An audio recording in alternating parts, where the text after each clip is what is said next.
한 주간 날씨가 참 좋지 못했습니다. 비바람도 많이 불었고 참 많이 힘들었는데 어제만큼 제가 또 날씨 때문에 기도를 그렇게 많이 해보긴 처음이에요. 아침에 출발하는 팀도 있고 오후 행사하는 팀도 있는데 하나님께서 일기예보를 넘어서서 그렇게 귀한 우리 성도님들의 또 기도 은혜 가운데 하나님께서 좋은 날씨를 주셨습니다. 마치 그 비바람 지나고 나니까 오늘 주일 아침에 날씨는 꽃들이 얼마나 이쁘게 보이는지 모르겠어요. 우리 하단에 꽃이 너무 아름답게 피었습니다. 정석 가꿔주신 분들도 계시고 정말 볼 때마다 사랑스럽고 감사합니다. 자, 우리 옆에 분 보시고 우리 서로 인사하시도록 하십시다. 한 주간 평안하셨습니까? 더욱더 복되고 건강하게 사십시오. 요즘 인터넷에 보면 편지에 관한 이야기가 많이 나옵니다.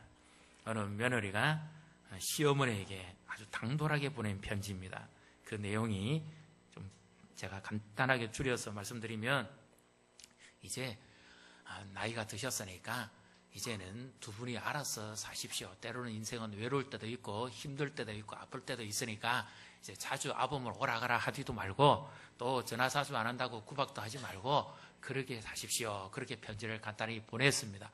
그러니까 이 시어머니가 아주 머리를 짜서 편지를 씁니다. 뭐라고 편지를 쓰는가 하면, 고맙다 며느라, 형편도 어려운데 그렇게 10만 원이나 보내주고, 그래 이번 설에 내려오면 선산 판 거 90억 원 하고 또 도로가 난다고 하는데 보상받은 60억 원 합해서 3남매에게 나눠주려고 했는데 네가 바빠서 못 온다면 없을 수 없지.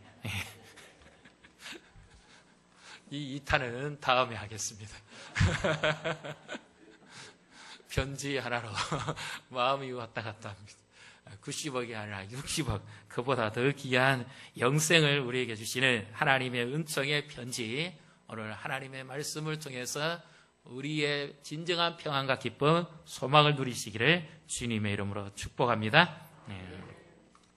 오늘 본문은 히스기야 왕 유다를 그래도 나름대로 잘 통치했던 히스기야 왕이 오르고 얼마 있지 않아서 아주 큰 위기를 당합니다. 아시리아 또는 성경의 용어로는 아수르라고 되어 있는데요, 이 히타이트 족속이죠. 세계사에 나오는 철기 문명을 가진 강국입니다. 지금의 이란, 이라크 지역에서 그 당시에 신흥제국으로 떠올랐던 아주 사나운 민족입니다.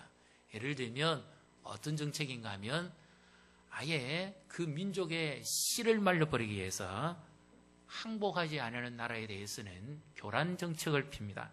심지어 자기의 백성들을 데려와서 그 민족과 함께 자폰을 시켜버리는 겁니다. 그래서 그 민족의 순수성을 말살시켜버립니다. 모든 것을 다 압제를 하고 자유는 하나도 없습니다.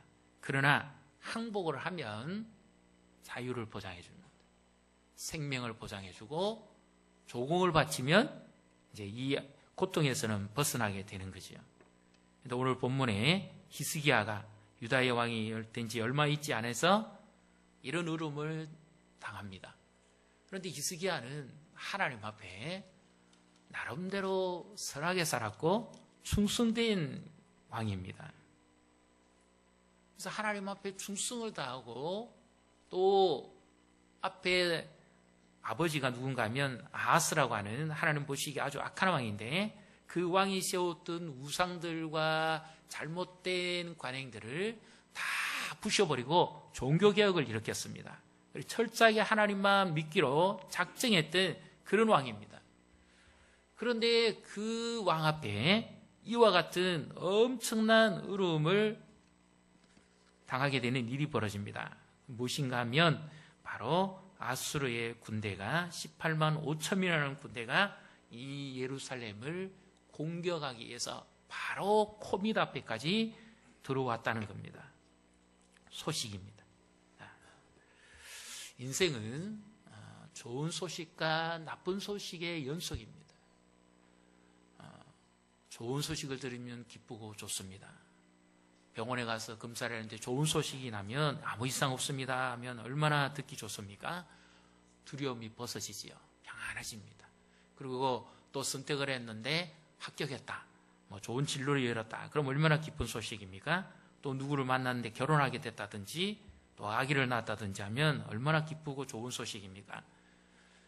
근데 늘 인생을 살아가면서 좋은 소식만 오는 것은 아니에요. 히스기야 왕에게도 숨은 좋은 소식이었죠. 평안했습니다. 형통했습니다. 모든 것이 좋았습니다. 그런데 난데없이 인생의 위기는 소식도 없이 옵니다. 예고 없이 옵니다. 그래서 어느 정도의 두려움이냐? 아주 두려운 날이 바로 그 밤입니다. 히스기야 임금이 그 소식을 듣고는 사내립이 보낸 항복을 종용하는 편지지요. 그 편지를 받아들고는 하나님의 성전에 들어갑니다. 14절을 같이 읽습니다. 히스기야가 사자의 손에서 편지를 받아보고 여호와의 성전에 올라가서 히스기야가 그 편지를 여호와 앞에 펴놓고, 지금 이 사내립이 저기 한 100km 밖에 있는 게 아닙니다. 바로 지금 코앞에 있습니다. 오늘 밤이 지나가면 유다라고 하는 나라는 역사에 완전히 사라져버릴 그런 나라입니다. 이 밤이 얼마나 두려운지요. 히스기야는 성전에 가서 그 항복 편지를 펴놓고 하나님 앞에 엎드려 있고, 백성들의 상황을 한번 보시면 어떨까요? 부인들은 자기 남편하고 절대 싸움에 가지 마라 그럽니다.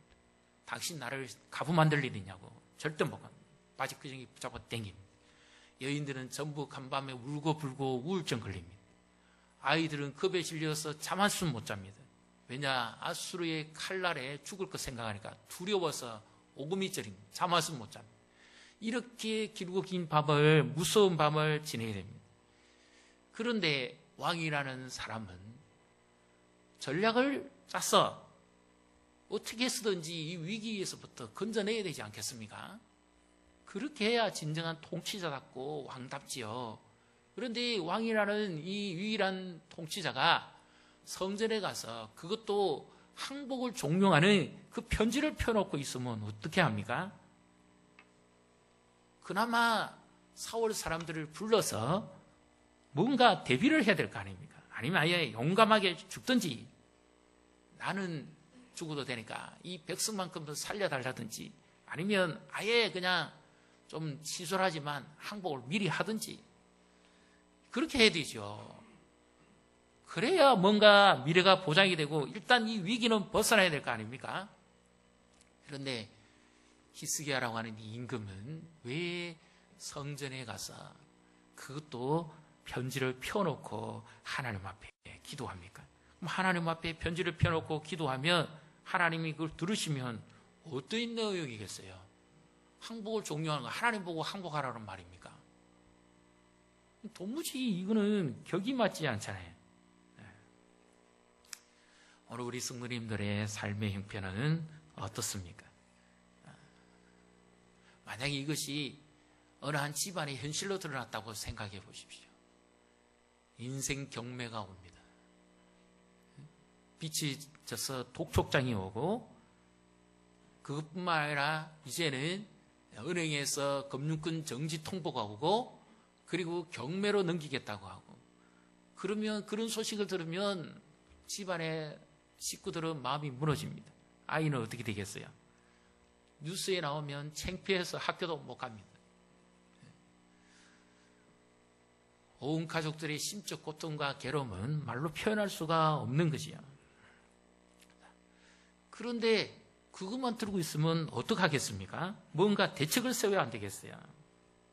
가장이라면, 부모라면 뭔가 이 위기에서 벗어날 수 있는 묘책을 구해야 되지 않겠습니까? 어떻게 그렇게 무책임하게 일 앉아만 있을 수 있습니까? 하나님께서 오늘 무엇을 말씀하시고자 하실까요? 잘 보십시오. 오늘 이 말씀 안에 우리에게 주시는 교훈이, 진리가 숨어 있습니다. 먼저는 하나님께서 이 18만 5천 명에 대해서 히스기야에게 먼저 하나님이 기도하도록 그의 마음을 움직입니다. 백성들이 얼마나 야유를 많이 했겠어요. 요즘 같은 경우 인터넷 댓글 막 올라가지 않겠어요? 히스기야 저런 임금 다 있냐고. 저 아버지 이어서 왕이 되더니 아버지 때는 안 그랬는데 잘 됐다 그러고 종교개혁 일으키더니 하나님만 믿겠다더니 집안 꼴 좋다, 나라 망하게 됐다. 얼마나 정부를 비난하고 신란하고 막 밤새도록 씹어도 씹히지 않을 정도로 그렇게 많이 안 하겠어요? 자, 그런데 하나님께서 그 모든 댓글보다도 놀라운 처방을 하나님이 하늘로부터 내립니다. 그것이 뭡니까? 하나님 앞에 그것을 펴놓고 이제 15절입니다. 15절 같이 읽습니다. 그 앞에서 히스기야가 기도하여 이르되 그룹들 위에 계신 이스라엘의 하나님 여호와여 주는 천하 만국의 홀로 하나님이시라. 주께서 천지를 만드셨나이다. 아멘. 기도하는데 하나님께서 그에게 믿음을 줍니다. 하나님은 어떤 분이냐? 18만 5천이나 되는 그 엄청난 대군을 일으키는 사내립과 아수르의 용맹보다도 하나님은 어떤 분인가 하는 것을 기도 가운데서 계속 하나님이 되새겨줍니다. 하나님은 어떤 분입니까? 홀로 세상을 만드신 분입니다. 하늘과 땅을 만드신 분이고 이 온 세상을 주관하시는 분이 누굽니까? 오직 하나님 한 분이시다.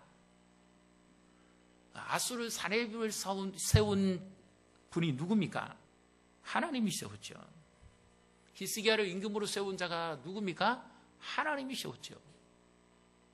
하나님께서 이 모든 것 위에 뛰어나신 분이라는 것을 믿으면 믿을수록 어떤 마음이 들겠습니까? 처음에는 아수르의 칼날이 무서워서 심장마비 일으키는 백성도 있었을 것이고 오금을 찌르고 밤에 오줌 싸고 그런 사람들도 있었을 겁니다. 그런데 하나님께서 히스기야에게 하늘로부터 편지를 내립니다. 하나님의 말씀을 깨닫게 하는 거죠.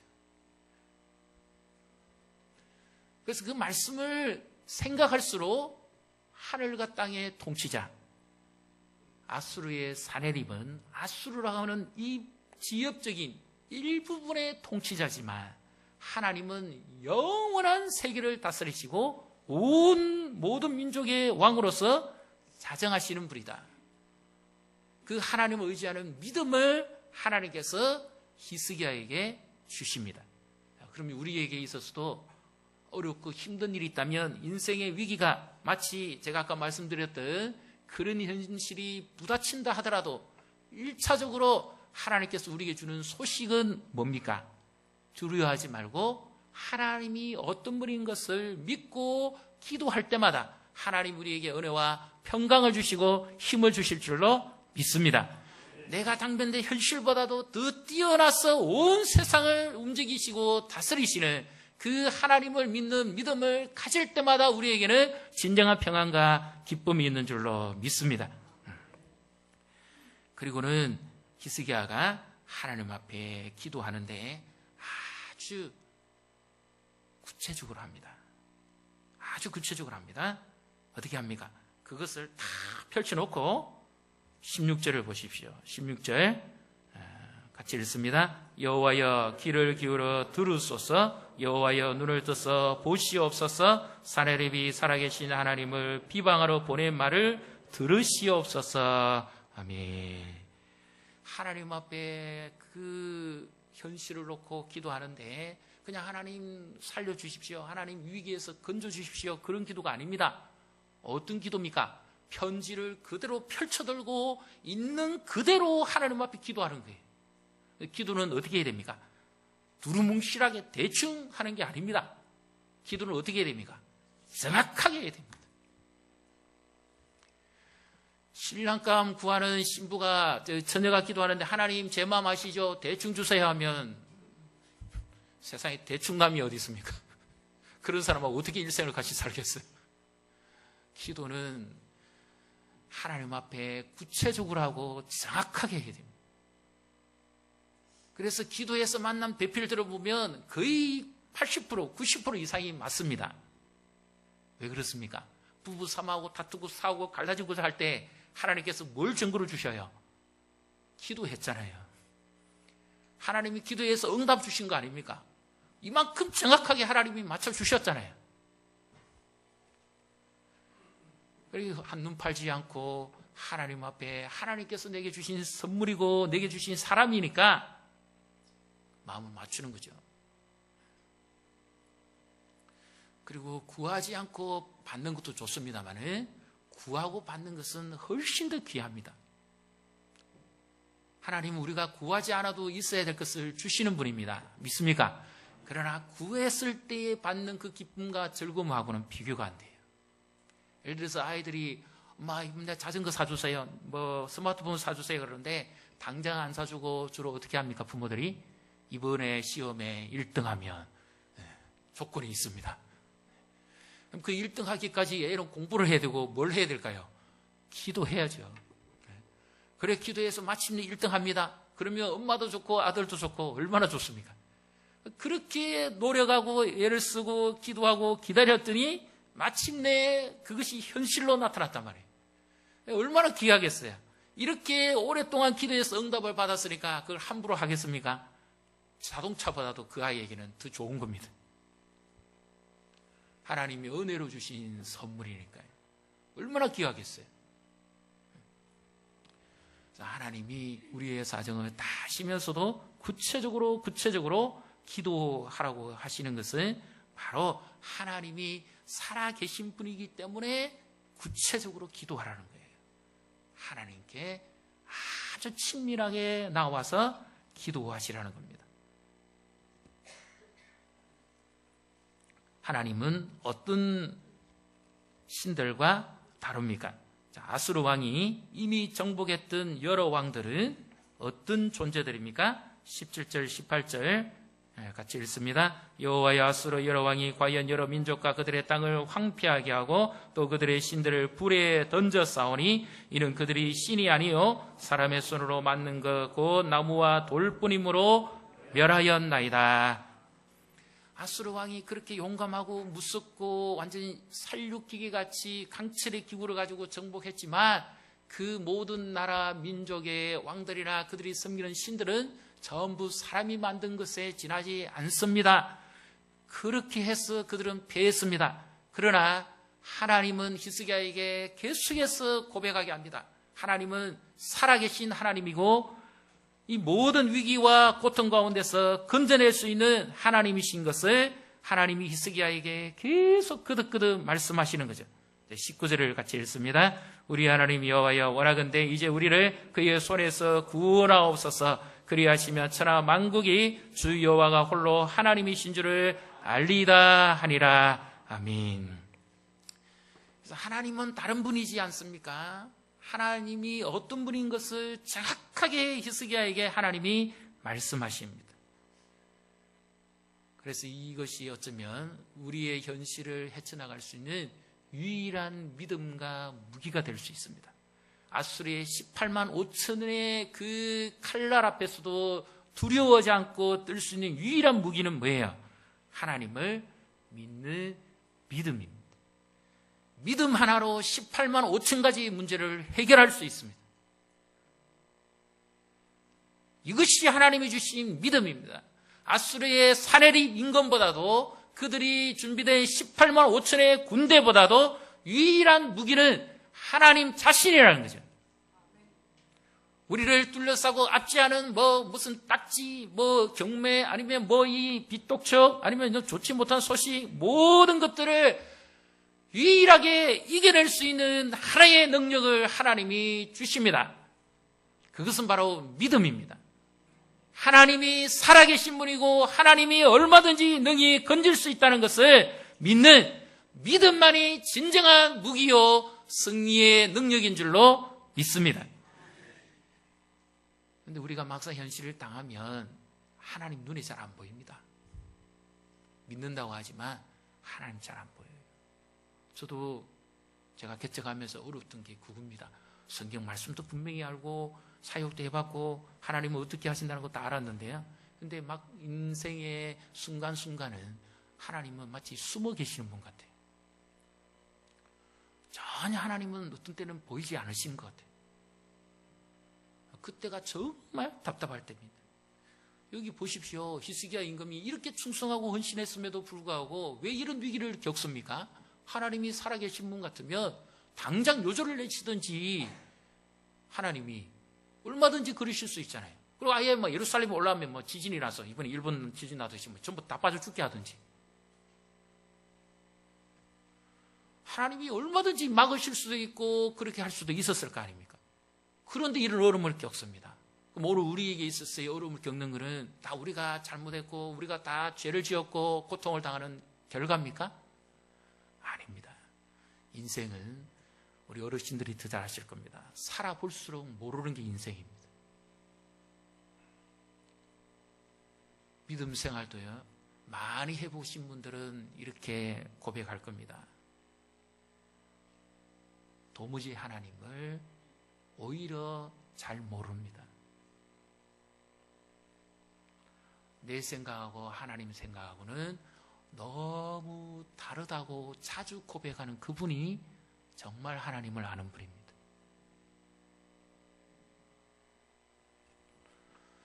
하나님을 머릿속에서 수학 공식 풀듯이 간단하게 정리하는 사람은 믿음이 없는 사람이에요.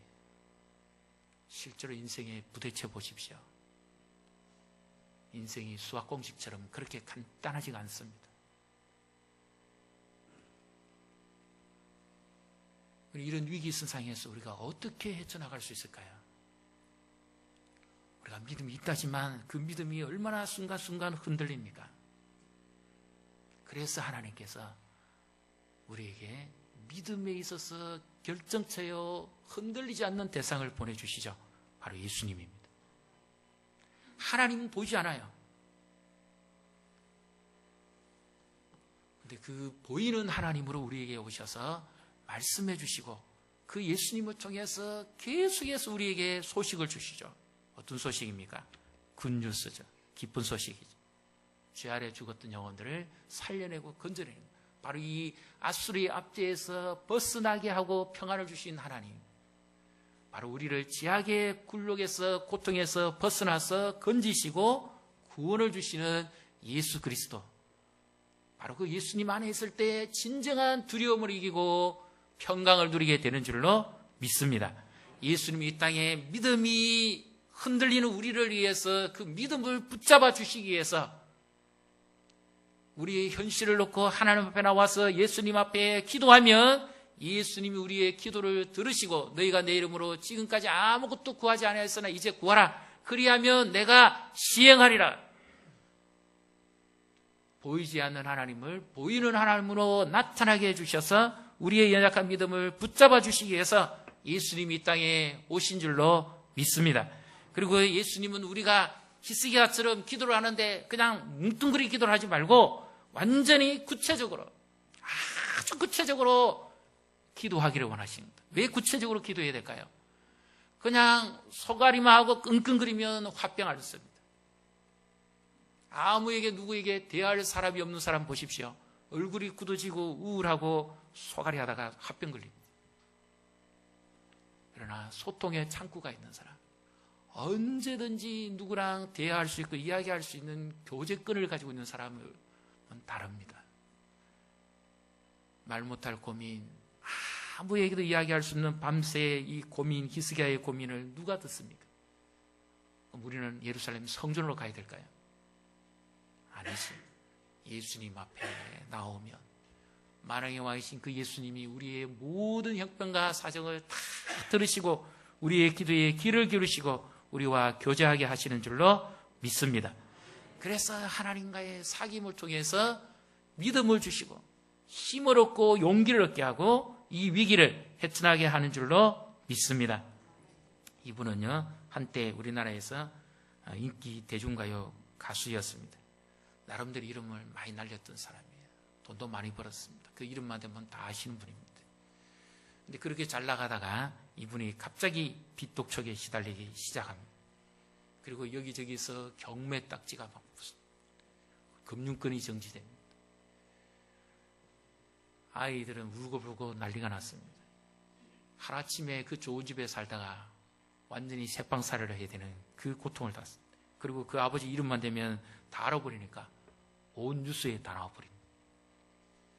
그러니까 그 아이들이 어떤 생각이 들겠어요? 학교에 못 갑니다. 부끄러워서 학교 갈 수가 없어요. 그 이름만 되면 다 알아버리는데. 아내는 완전 죽을 고생입니다. 그래서 약한 믿음이었는데 어떻게 쓰든지 헤쳐나가 보려고 하나님 앞에 가서 기도합니다. 그랬더니 하나님께서 어떤 은혜를 주시는가 하면 그 남편을 기도하는 자리에 오게 합니다. 더 이상 잡을 게 이제 하나도 없어요. 인기도 날라갔고 돈도 날라갔고 뭐 명예도 날라갔고 자기 아는 사람들도 다 날라갔고 한 사람도 없습니다. 그래서 마지막으로 의지할 자 하나님밖에 없다고 해서 그가 첫 이제 예배당에 와서 찬송을 하는데 하나님께서 그 마음을 만집니다. 눈물이 막 빗물같이 흐릅니다. 회개하고 고백합니다. 그리고 이제 예수님을 만났어요. 예수님을 만났는데 제일 먼저는 이분의 믿음이 굉장히 빠른 시간 안에 성장하는 겁니다. 집안은 지금까지 다른 종교를 가지고 있었는데 그가 정말 예수님을 만나고 난 다음부터는 아주 구체적으로 이의 삶이 바뀌기 시작합니다. 이것이 첫 번째 복입니다. 그 다음에 그렇게도 지루하게 느껴졌던 하나님의 말씀이 그 다음 편이 궁금한 거예요. 주일이 빨리 안 오느냐? 여러분은 어떻습니까? 왜 주일이 빨리 안 올까? 그 양산에서, 그 부산에서 양산이 너무 멀다. 생각을 바꾸십시오, 여러분. 제가 부산 가봤는데 부산 끝에서 끝 가는 것보다 구수동에서 양산 오르기 가깝습니다. 부산에 큰 교회에 가려고 해보십시오. 1시간도 더 갑니다. 1시간 더. 기도하는데 가보십시오. 우리는 불과 그렇게 안 걸립니다. 왜 이렇게 교회 가는 날이 빨리 안 오냐? 교회 가는 날이 막 기다려지는 거예요. 나중에 이사도 합니다. 이제 하나님 복을 주어가지고 이사하는데 1년 6개월 만에 비청산 다 합니다. 2년 만에 새집까지 하나님 장만해 줍니다. 그동안에 한 푼도 받지 못했던 저작권료를 일본에서조차 보내줍니다. 하나님이 이 사람을 들어 쓰는데 너무 급속도로 바꾸게 하십니다. 빚독촉의 차압의 경매의 소식들이 전부 다 기쁜 소식으로 바뀝니다. 학교도 못 가겠다는 딸이 제일 좋은 학교로 들어갑니다. 하나님만을 의지하고 하나님께 나왔더니 슬픔이 변하여 기쁨이 되고 고통이 변하여 환희가 됐습니다. 두려워하지 마십시오. 지금 내게 소식이 어떤 소식이 들려오고 있습니다. 나를 억누르고 있는 억압다는 소식이 어떤 소식입니까? 예수님만 의지하고 믿음으로 나아갈 때 하나님 앞에 기도하기로 작정하신다면 하나님 우리에게 제일 좋은 것, 제일 중요한 게 뭡니까? 18만 5천 가지 문제를 해결할 수 있는 믿음을 하나님이 내게 주시는 줄로 믿습니다.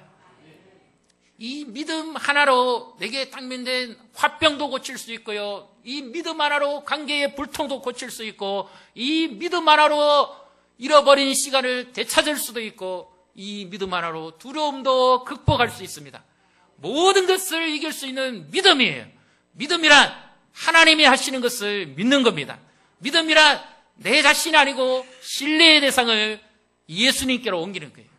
주 예수를 믿으라. 그리하면 너와 내 집이 구원을 얻으리라 말씀하셨는데, 이 말씀은 신뢰의 대상을 나에게서부터 예수님께로 옮기라는 거예요. 우리는 내 것을 쥐고 내 믿음으로 뭔가를 헤쳐가 나가보려고 그럽니다. 그러나 하나님이 주시는 믿음은 그 믿음이 아니에요. 내게 있는 게 아닙니다. 왜 기도합니까? 내가 헤쳐나갈 수 있는 믿음이 내게 없기 때문에 하나님께 기도하는 겁니다. 기도했을 때 하나님께서 내게 아무것도 염려하지 마라.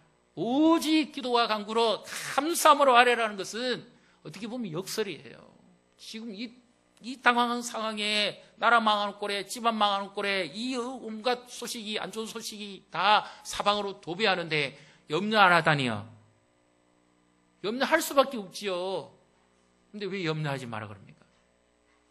믿음은 염려를 이기게 하기 때문에 염려하지 말라는 겁니다. 하나님이 주시는 지각이 우리의 모든 생각을 지배하기 때문에 그 하나님의 능력이 나와 함께하기 때문에 염려하지 말라는 거죠.